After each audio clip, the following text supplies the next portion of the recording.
हैं। आगामी लोकसभा चुनाव के लिए प्रचार प्रसार जारी है। प्रधानमंत्री नरेंद्र मोदी आज उधमपुर में प्रचार करने के लिए पहुंचे। इस दौरान पीएम मोदी ने कहा कि जम्मू कश्मीर को उसका राज्य का दर्जा वापस मिलेगा और वो समय दूर नहीं जब केंद्र शासित प्रदेश में विधानसभा के चुनाव भी होंगे।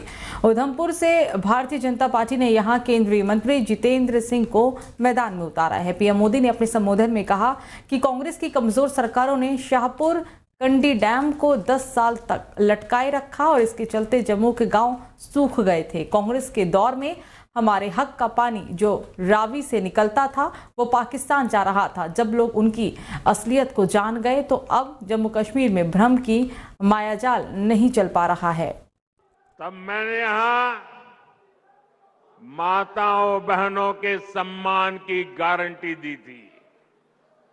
गरीब को 2 वक्त के खाने की चिंता न करनी पड़े, इसकी गारंटी दी थी। आज जम्मू कश्मीर के लाखों परिवारों के पास अगले 5 साल तक मुफ्त राशन की गारंटी है। आज जम्मू कश्मीर के लाखों परिवारों के पास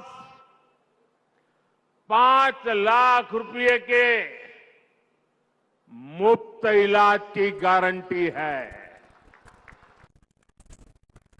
तो केंद्रीय गृह मंत्री अमित शाह ने आज मुरादाबाद में रैली को संबोधित किया। अमित शाह मुरादाबाद से वेस्ट यूपी की उन 6 सीटों पर वोटर्स को साधने की कोशिश कर रहे हैं जिन सीटों पर 2019 में बीजेपी हार गई थी। शाह इस सीट से बीजेपी प्रत्याशी सर्वेश सिंह के समर्थन में चुनावी जनसभा को संबोधित किया। इस रैली में बीजेपी के कई नेता भी मौजूद रहे।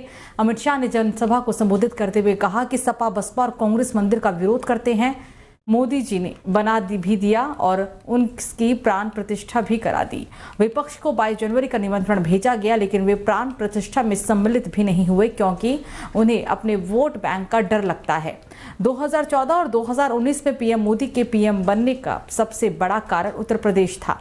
हमें उन्हें तीसरी बार फिर प्रधानमंत्री बनाना है। इस बार ना 73 चलेगी ना 65 चलेगी। इस बार 80 की 80 सीट मोदी की झोली में जाएगी।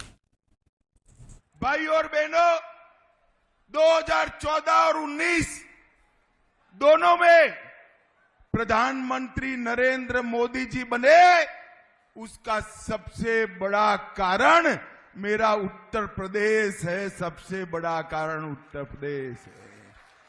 2014 में 73 सीटें और 19 में 65 सीटें दी और इसी के कारण मोदी जी पूर्ण बहुमत से प्रधानमंत्री बने। मगर इस बार तीसरी बार बनाना है। ना 73 चलेगी ना 65 चलेगी। इस बार 80 की 80 सीटें नरेंद्र मोदी की झोली में। तो बीजेपी के राष्ट्रीय अध्यक्ष जेपी नड्डा आज मध्य प्रदेश के सीधी पहुंचे। उन्होंने यहां कहा कि कांग्रेस ने भाई को भाई से बांटकर राजनीति की। जो प्रत्याशी विधानसभा का चुनाव जीते नहीं वो लोकसभा का चुनाव लड़ रहे हैं।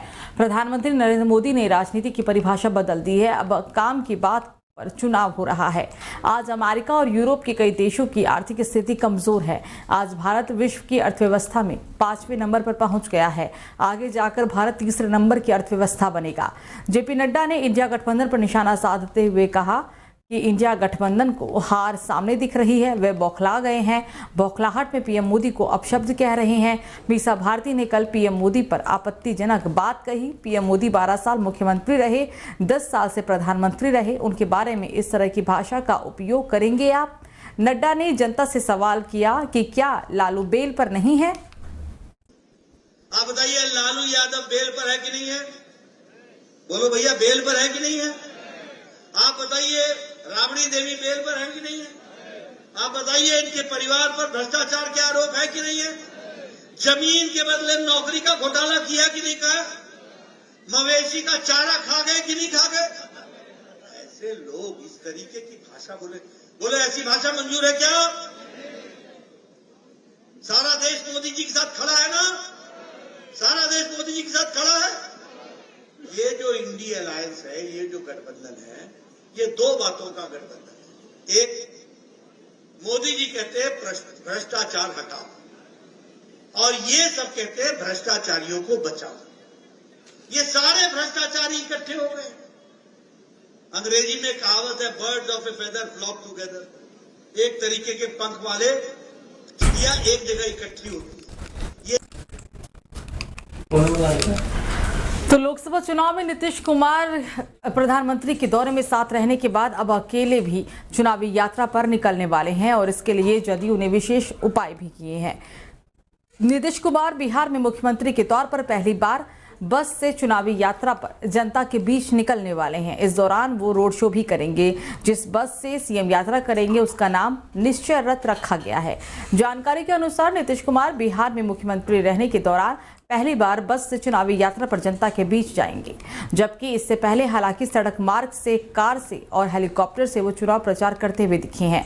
वो पहली बार रोड शो भी करेंगे। दरअसल नीतीश कुमार के चुनावी दौरे को लेकर जदयू ने विशेष तैयारी कर ली है ताकि नीतीश कुमार जनता के बीच जाएं और लोगों से ज्यादा आमने सामने भी रूबरू हों। और इस रोड शो को लेकर राजद से लोकसभा की उम्मीदवार रोहिणी आचार्य ने मुख्यमंत्री नीतीश कुमार और बीजेपी पर निशाना साधा है। रोहिणी ने कहा कि बेरोजगारी पर तो कोई बहस ही नहीं हो रही है। नीतीश कुमार अपना हिसाब किताब जनता के बीच लेकर जाएं और जनता को अपने कामों का हिसाब किताब दें।